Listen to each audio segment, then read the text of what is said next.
Bacula Enterprise Edition to the rescue. Welcome to the Bacula Systems web series.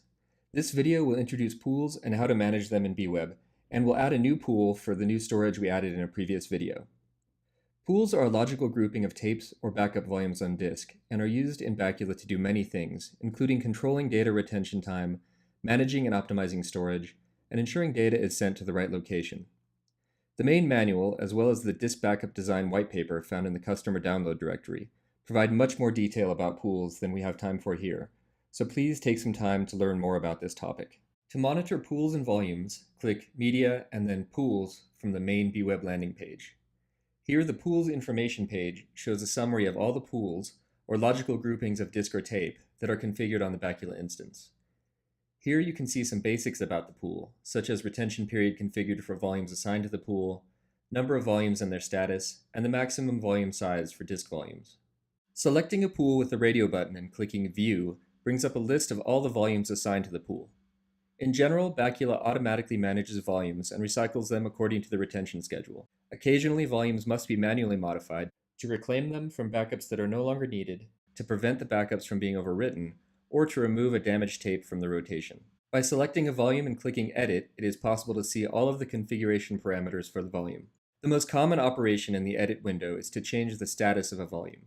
This may be to change a volume from error status back to normal if there was a device error, or to place a volume in a read-only or archive state.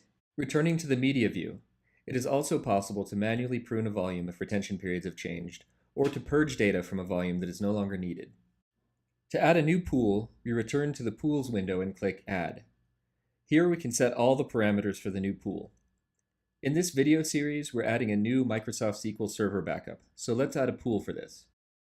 First, the pool will need a descriptive name. Next, for pools that will have automatically labeled volumes, we'll add a volume label. When Bacula creates volumes on disk, the volume files will share this prefix. In a prior video, we created a new deduplicating storage device, and this pool will be assigned to that device. Pools are often assigned to specific storage devices.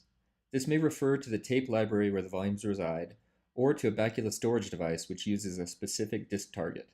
This setting is not required and may not always be desired, but in most cases it makes sense to assign a pool to a specific storage. Please refer to the documentation or the Bacula Systems support team for more information. Next, we configure some limitations on the pool which help to ensure that the pool stays the size desired and that our volumes are recycled on time. Volumes must be marked used for the retention counter to begin. For tapes, this is usually when the end of tape is reached, but sometimes it's necessary to consider a tape used after a certain span of time, or a number of backup jobs have run to it, rather than waiting for it to be full. For disk, there must be limitations on the size of each volume and the number of volumes in total. Without these limitations, Bacula will fill the storage. Additional restrictions on the number of jobs allowed or time allowed before a volume is marked used may make sense, depending on the data being written. For this simple pool, we're allowing Bacula to create and fill 125 GB volumes. The values shown here are fine for simple pools. For a production deduplication system, they will always be customized to the specifics of the storage. Pools are also where the volume retention is set. Volume retention is a retention period that defines when data can be overwritten by Bacula, whereas file and job retention are for management of the metadata catalog. Volume retention should always be greater than or equal to file and job retention.